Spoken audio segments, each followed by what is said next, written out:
Okay, so we're now at the point where Jules has forwarded to me both recordings. So as you can see from these two highlighted emails here, the first one is titled Louise M recording from her end. So this is the recording that Louise Marler recorded on her iPhone, which is then loaded up to usually to the cloud. It puts it in the cloud somewhere, and we'll forward a link to Jules, and Jules will then forward that link to me. And then the other one is the Louise Marler podcast 2. Sometimes these emails are a bit mysteriously named, but I think we'll find that this is the one that Jules recorded on her iPhone, and we'll be able to download that from the cloud as well. So let's just do that. So let's start with Louise Marler recording at her end. If we scroll down through the email, we'll see the forwarded message from Louise, and it contains an attachment, which is the recording. So we'll just download that. And while that's downloading, we'll just go back to the other email, which is this one. And again, scroll down, and this is Louise Marler podcast 2 M4A. Beautiful. So we've now got those two files downloaded, Giuseppe. So for me, what I do from here is go to downloads, and in my downloads directory here on my computer, I'll see these two recordings that I've just moved. So in order to keep track of all of these different episodes, I'll usually copy these two files, copy them out of my downloads folder, and in my little directory structure here, I've got Jules is one of my customers, and the subject matter is about the She's the Boss podcast, and this one is about Louise Marler. So Louise Marler, we're just going to paste those two files into there. So I've got them securely out of the way, just in case I delete them out of my downloads folder. Then the next step is to open up Audacity, which you've now got a copy of, and import both of those files. So File menu, Import, Audio, and we'll go to the Louise Marler directory, the customer, Jules, there she is, Jules, She's the Boss podcast, and then scroll down to Louise Marler, there she's at the bottom. Double click on that, and we'll just open up both of these audio files at the same time. Open. So that's it. Audacity will now just import those two files.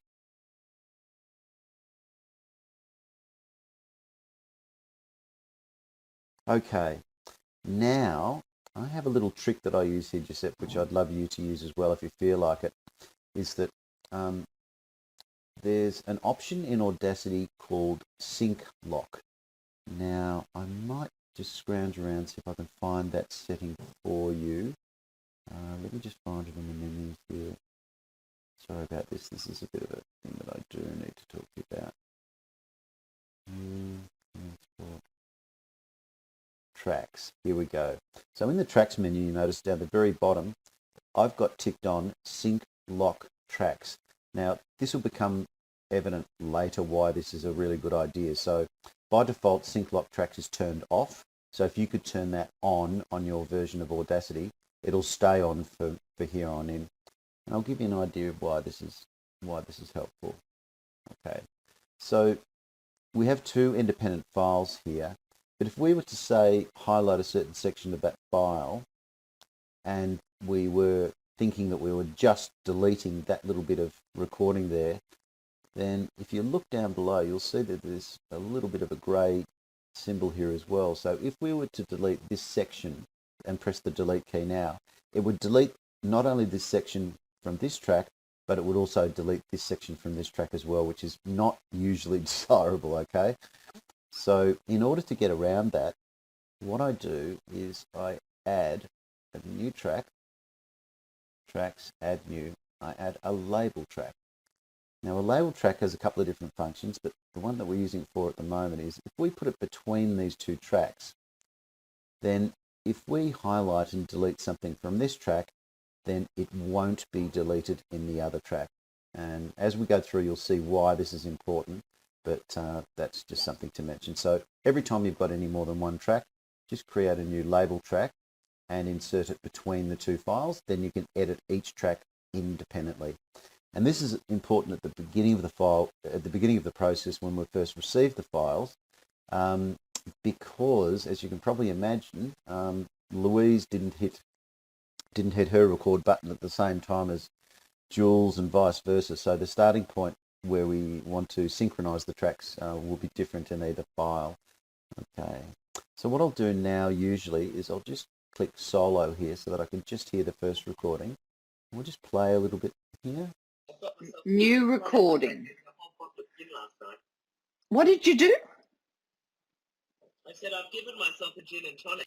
Okay, so what we can hear is Jules' voice, which is a bit sort of burbly and distant in the background, but we can hear Louise's voice quite clearly. So what that tells us is that this is Louise's recording. So what I would normally do is click on the file name itself, rename the track, and we'll call this one Louise so that we know whose recording is whose. And by elimination, this should be Jules' track. So let's have a quick listen to the beginning of this track as well. They are connected to the phone, so that's fine. Great. Okay, again, so we can hear Jules very clearly in the track and Louise is kind of all scratchy. So we're pretty convinced that this is Jules' recording. Beautiful. By convention, I normally just drag and put the host at the top. We'll put this label track back in the right spot, and we have the guest at the bottom. That's just a preference, just so that I can easily sort of remember what I'm doing to whom as we go through doing the editing. All right, so next phase, just checking the recording here.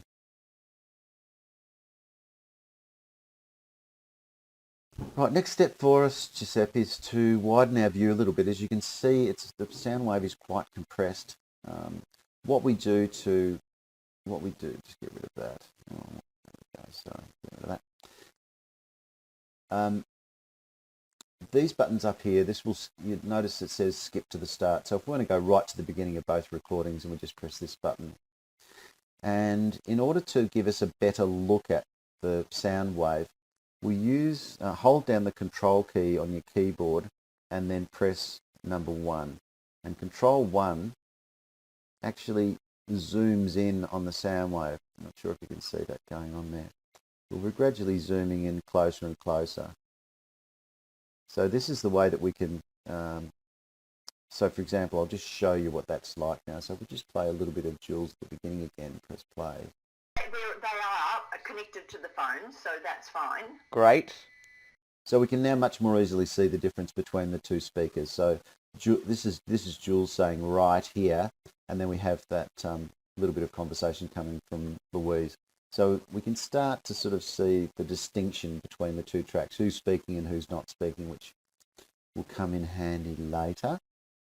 And you'll notice it's the same in the other track as well. We'll just play a bit here. New recording.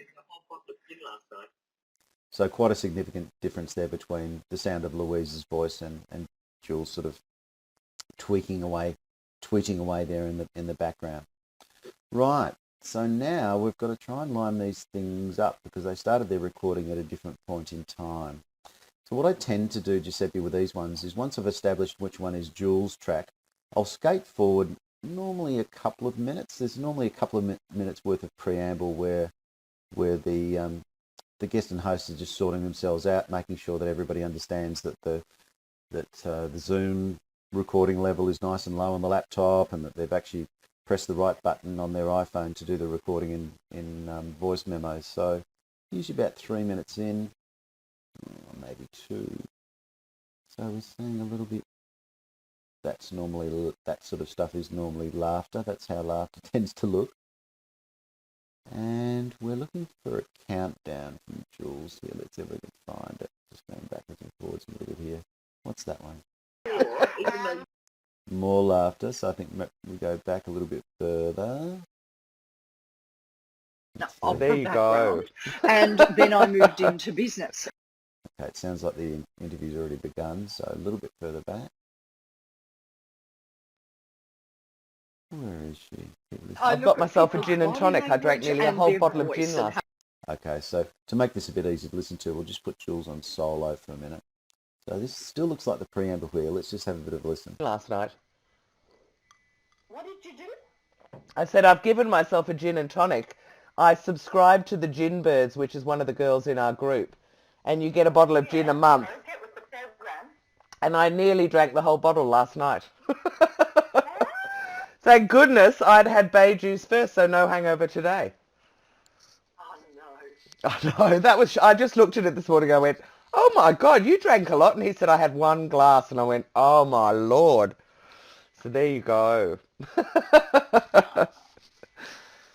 All right, this is all about you. I can't wait to do this. Our last one was so good. Let's hope the recording on this works properly. So 3, 2, 1. Okay, so takes a little bit of mucking around to find out where these starting points are, but we've now found Jules' count in at 3, 2, 1. Just play that again. So 3.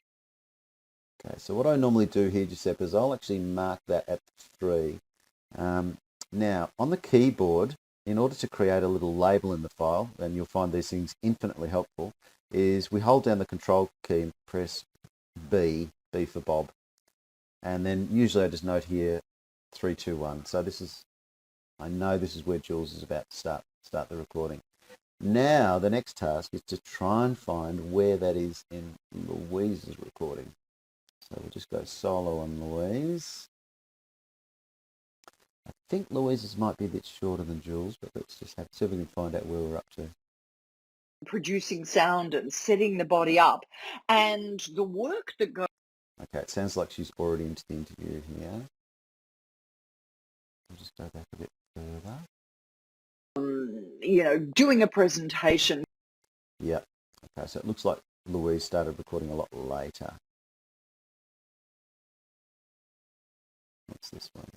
That's it. Well, that's very succinct, but can you tell us if... Yeah, we're still in the interview here. No. That happens. All right, this is all about you. I can't wait to do this. Our last one was so good. Let's hope the recording on this works. Jules, 3, 2, 1. Okay, so it's a little bit harder to hear in the other recording, of course, because we haven't got too much coming through on the Zoom recording, but we'll just see if we can find it. Jules, 3, 2. Whoop. Jules, 3. Okay, so there it is there. 3. That's beginning with 3. So if we hit Control B again, Giuseppe, it automatically creates another label track. There we go. And then we can go 3, 2, 1. There.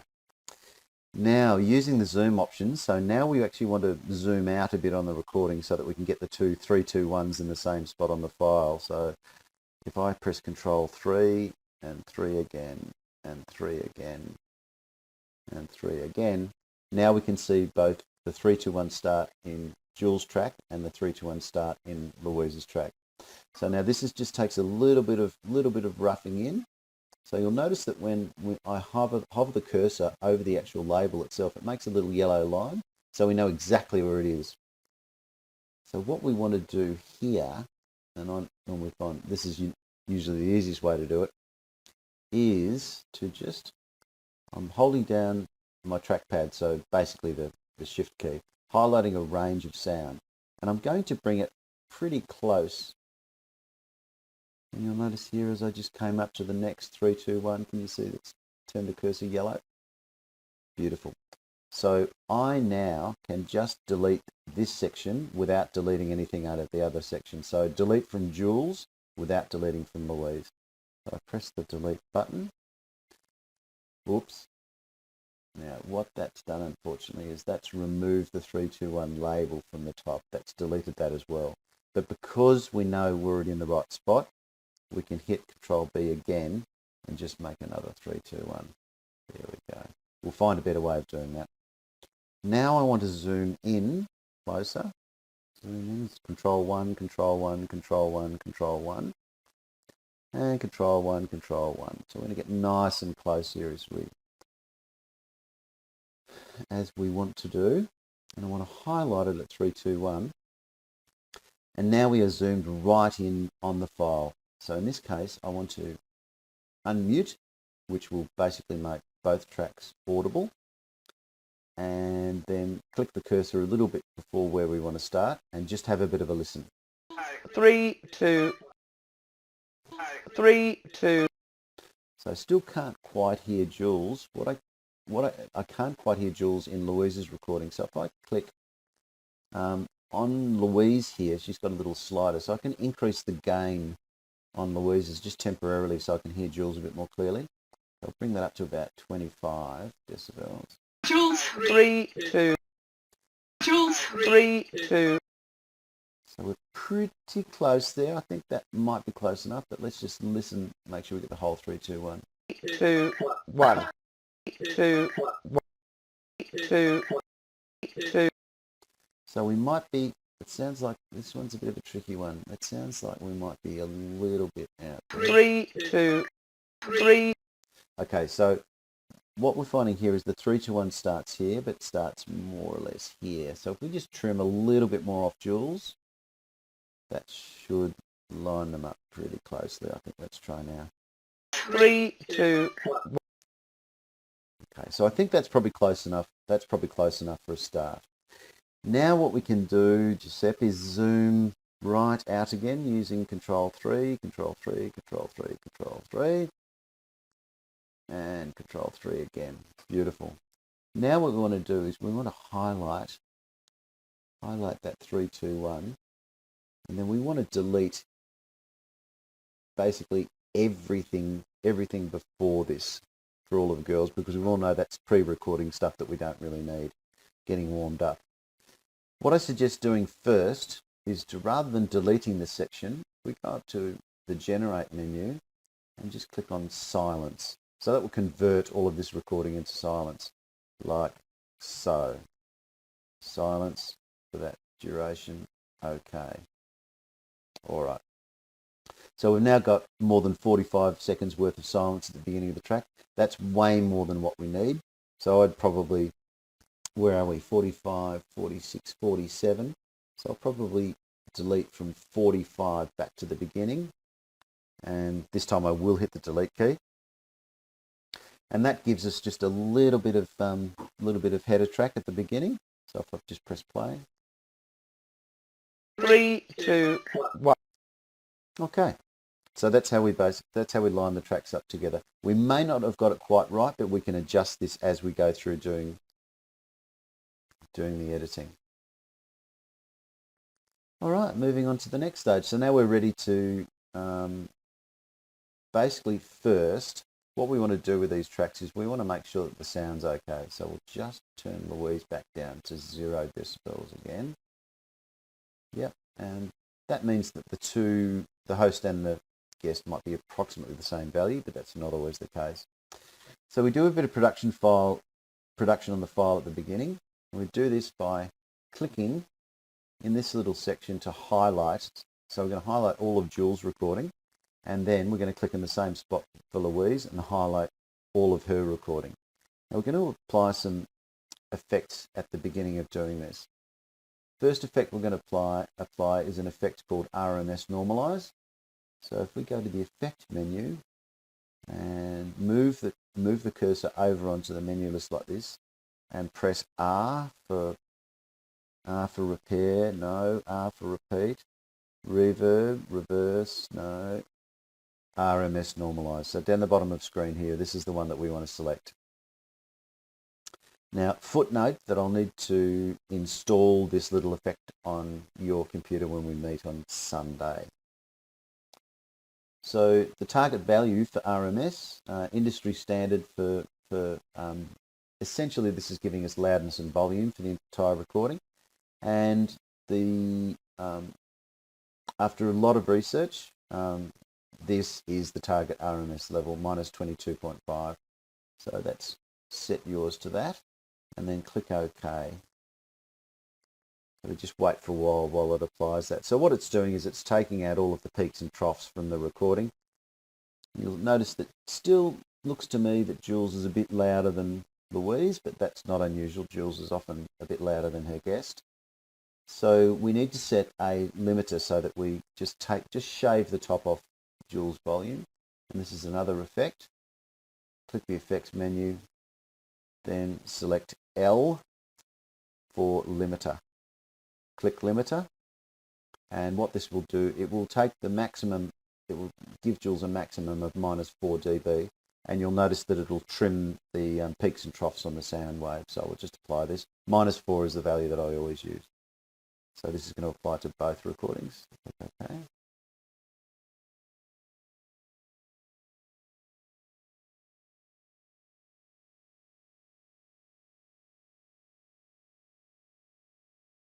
Okay, beautiful. So they're starting to look a little more even and happier now. Now, one thing I did notice when I was listening to the recording earlier was that there seems to be a bit of background noise in one or other of the recordings. I'm not quite sure. We'll just click solo, so we just have a listen to Jules here. And the trick, of course, is to find a little bit of silence along the way. So this looks pretty quiet here. Let's just have a listen to this section. Now that's interesting. There's kind of like a high-pitched squeal there. I hope you can hear that okay. Okay, so I don't like the sound of that, and I think that pervades the entire recording. So in order to remove that from Jules' track entirely, what we do is we select, as we have, a little sample of that noise that we want to remove. Okay.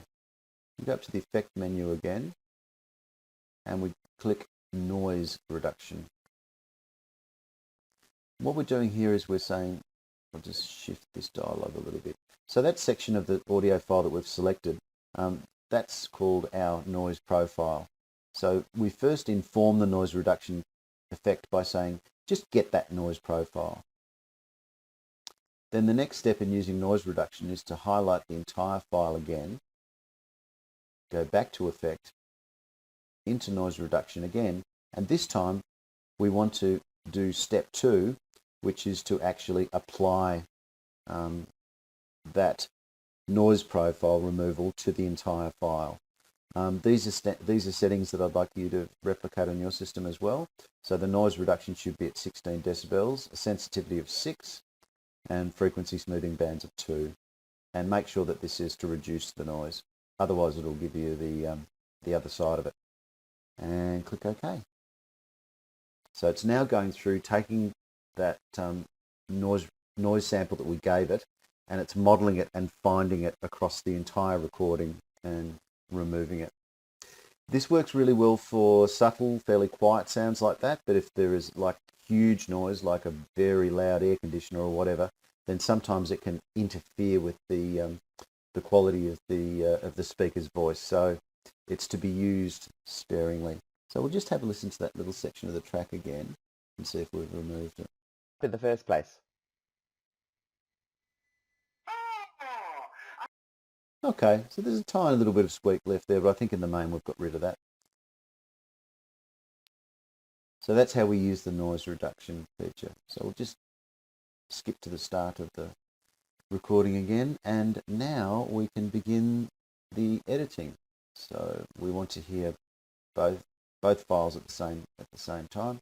Start from the beginning and just press play. So I think we're starting here with Jules introducing Louise. 3, 2, 1. Dr. Louise Marler, I am so excited to have you on this. I love saying Dr. Louise Marler. But let's just start off with what it is that you do these days. Oh, Tell us about your great, business. Jules. Well, Okay, we'll just stop it there. So you can hear a bit of Jules in the other recording here, Giuseppe, which suggests we might not be quite right with the timing. We haven't quite synchronized the two files, but what we can do just to begin the editing process is we can delete everything in Louise's track up to the point where she speaks. So we do that just by highlighting that section and pressing the delete, and then going to the, let me start again. Highlighting the area, going to the generate menu, pressing silence and clicking OK.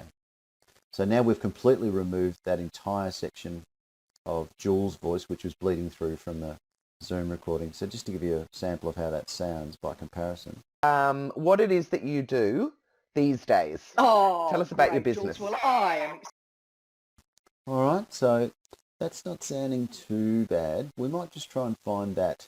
Days. Oh, We can try and find that "ah" in Jules' recording. So we might zoom in a little bit as well. So control 1, 1, 1, 1. Let's see if we can hear it in Jules' recording. Sorry, we'll have to go solo for Jules. Is that you do these days? Tell us about your business. Okay, so there's the "ah" there.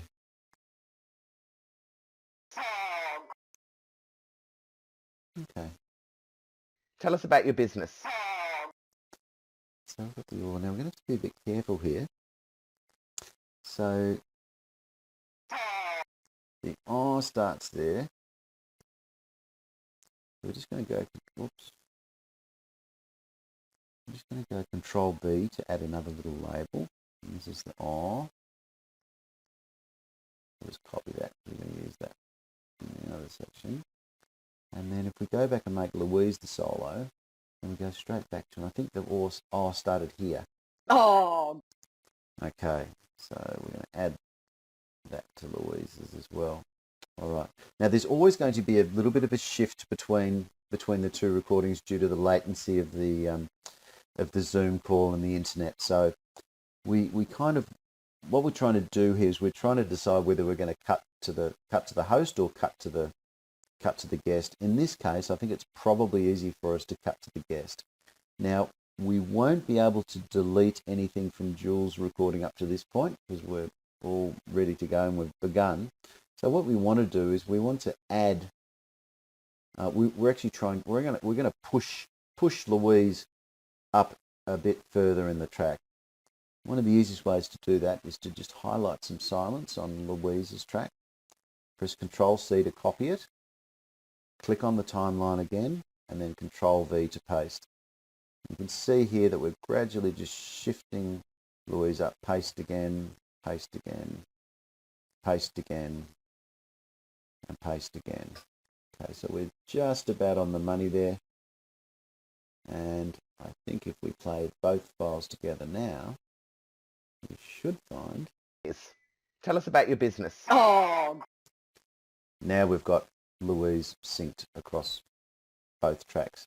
So that's how we do a little adjustment, just in case the syncing wasn't right in the first place. So we're ready to continue. We can just, by right-clicking, we can delete these labels, as we no longer have any use for them. And I'm going to zoom back out again in the recording by hitting Control 3, Control 3, Control 3. That's probably about as far as we need to go. So we've just come up to the end of Jules speaking. Days. Tell us about your business. oh, All right. So what we're doing here is we've got Jules just saying business. So I think we could probably edit the file there. Now what we're going to do is say, okay, so this is where we have Louise speaking for this section up to that point. So if we delete everything up to, and probably including this little tut from Jules, and generate silence. Okay. Now let's just play over that and see how we went with the transition. So we'll go backwards in Jules a little bit. These days. Tell us about your business. oh, great, Jules. Well, I am excited to be here, and I help people be heard. Right. Well, Okay. So I think we sound pretty good there. So let's move on with the recording. So Louise was the last to speak. Heard. right. Well, that's it. very succinct, but can you tell us in a little bit more detail how that actually translates into the real world business? Yeah. All right. So we can delete all of this section out of Louise because that's just the bleed from Jules. And generate silence. Okay. So again, we'll just have another listen to that. Heard. Right. Well, that's very succinct, but can you tell us in a little bit more detail how that actually translates into the real world business? Yes. So how it translates is that Okay, now we've got one of the interesting bits to do here. So we have a bit of what we call crosstalk, where both of them are speaking at the same time. So let's just handle this little section here. To the real world business. Yes. So how it translates is that. Okay, so let's just listen only to Louise's track here. Let's see how it sounds from here. Yes. So how it translates is that I look at people's body language. All right, and then from Jules' side, solo. Yes. So how it translates is that I look. Okay, so Jules has laughed over the top of Louise, and my default rule with podcasting is that if the host talks over the top of the guest, then to the extent that it still makes perfect sense, then generally we take out the host. Yep, we always give the guest the benefit of the doubt. Make sure we hear what the guest is saying, particularly when it's an answer to a question. So I think we can zoom out a little bit further here. Yep, so Louise has given what appears to be quite a long answer to Jules's question there. So we just highlight just before. So we're including Jules's laughter there.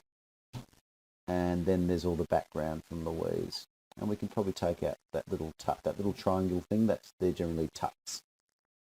So we go generate, silence, okay. Then the final result sounds like this. So we'll take Louise off mute so we can hear both sides of the recording. So we'll find that Jules's laughter has been removed from the recording, and I don't think we'll be able to hear it in Louise's, but again, that's just sort of tough luck. You know, the guest wins when it comes to crosstalk. Translate into the real world business.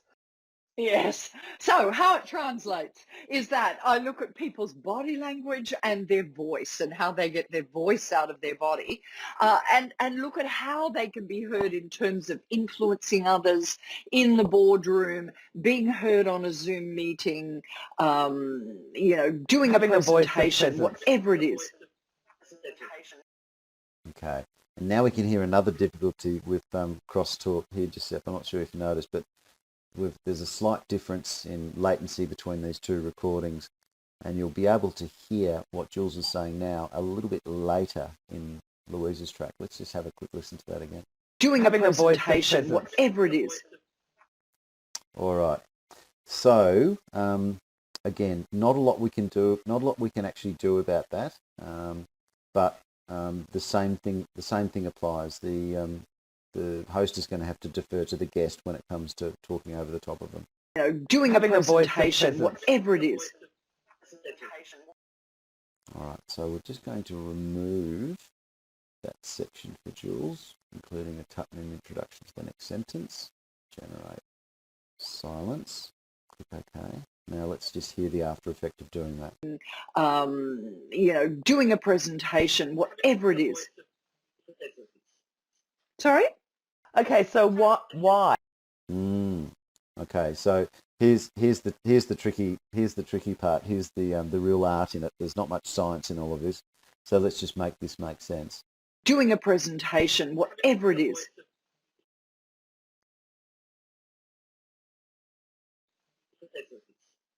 Sorry?